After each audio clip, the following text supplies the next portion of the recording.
Kaget dulu yang pertama. Layar lebar, sequel pula gitu kan. Hal yang pertama saya tanya ke Star Vision waktu itu ke Pak Parwes, ya saya langsung tanya, Bapak percaya nih sama saya?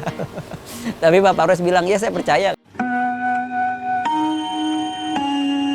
Mohon perhatian. Eits, sebelum nonton, subscribe dan nyalain loncengnya. Biar makin asik. Selamat nonton.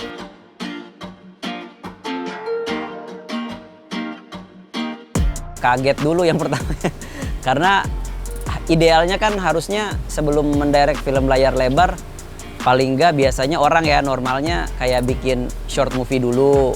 Atau misalnya ke directing yang skopnya lebih kecil, kayak misalnya mungkin series atau apa gitu. Nah ini kan langsung gitu tiba-tiba film layar lebar, sequel pula gitu kan. Sequel ini kan kayak sebuah benda yang bisa dibilang sulit banget gitu. Yang namanya sequel itu jarang banget sequel itu yang bisa lebih berhasil dari pendahulunya. Biasanya awalnya hype-nya tinggi, pas sequelnya mulai redup. Jadi kayak tantangannya tiba-tiba dapat yang langsung besar gitu. Jadi hal yang pertama saya tanya ke Star Vision waktu itu ke Pak Parwes, ya saya langsung tanya, Bapak percaya nih sama saya? Tapi Pak Parwes bilang, ya saya percaya katanya.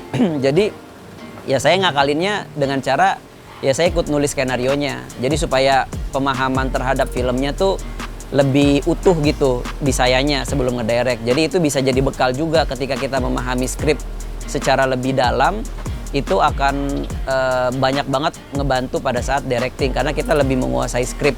Dan ketika harus beradaptasi dengan keadaan, ketika kita harus ada melakukan adjustment atau apapun, kita lebih siap karena memang kita yang membuat itu sejak awal skripnya gitu. Jadi ya begitulah perjalanannya akhirnya ngedirect film Ghostwriter 2 gitu.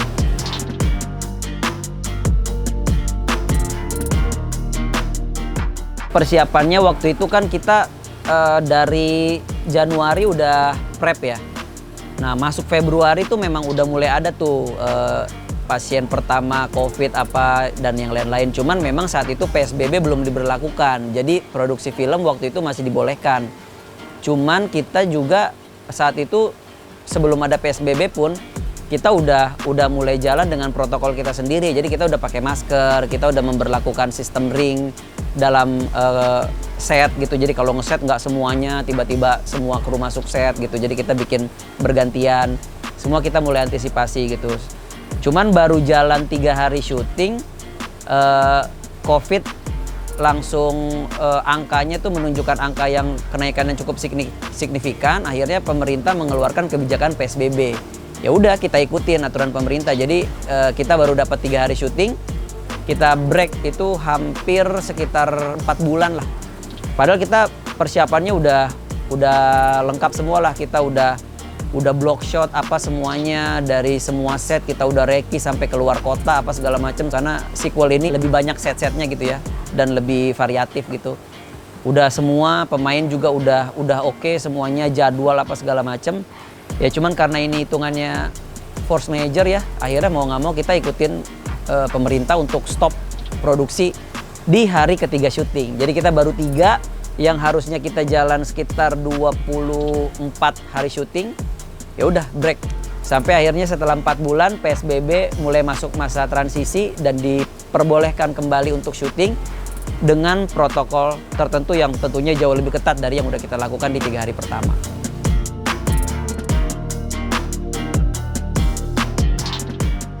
Kesulitannya banyak yang sifatnya teknis ya. Satu teknis gitu, karena di sequel ini secara production value juga adegan-adegannya jauh lebih sulit dibanding Ghostwriter pertama. Kalau di Ghostwriter pertama kan kita mainnya 70% ya di rumah aja gitu.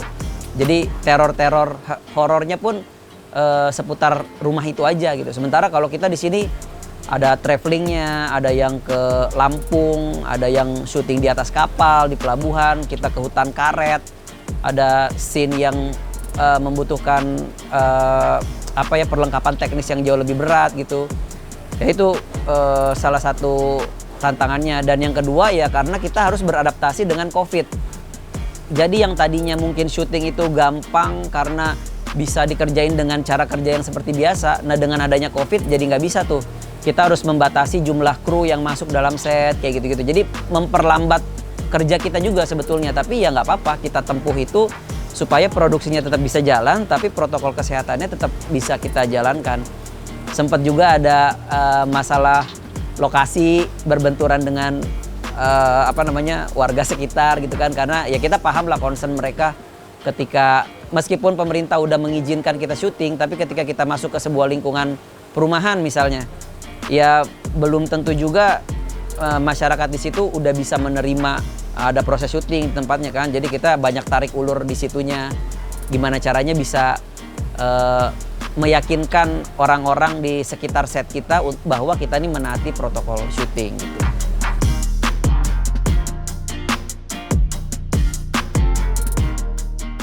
Debut seorang mewakili Aco. Jadi saya udah syuting film bareng Aco itu tahun 2015-2016 gitu. Secara pribadi dia orang yang menyenangkan, dan ternyata sebagai seorang director dia juga sosok yang profesional dan bisa diandalkan gitu. Karena menurut saya sutradara adalah tumpuan dari semua divisi yang ada di sini gitu, yang mengambil keputusan gitu, leadernya gitu. Dan saya lihat Aco ternyata punya kapasitas itu gitu. Kemudian cara dia juga untuk brief pemain-pemainnya, mungkin karena dia berangkat juga dari main film juga gitu ya. Jadi dia tahu banget bagaimana cara approach pemainnya atau diskusi dengan pemainnya, brainstorming dengan pemainnya gitu. So bisa dibilang dari kacamata saya pribadi, debut seorang mewakili Aco berhasil. Tinggal ditunggu dan ditonton aja filmnya Ghostwriter 2.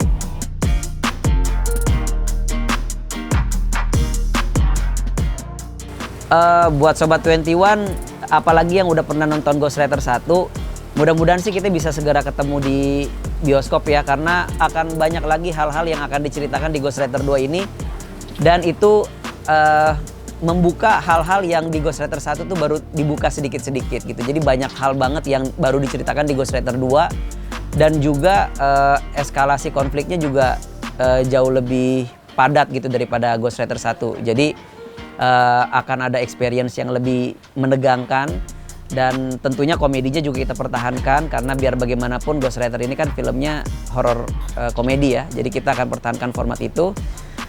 Mudah-mudahan sih teman-teman Sobat XX1 bisa segera menyaksikan film Ghostwriter 2 sih di bioskop. Mudah-mudahan pandemi ini segera berakhir. Asik kan videonya? Jangan lupa like, subscribe, dan komen ya. Sampai jumpa di video selanjutnya.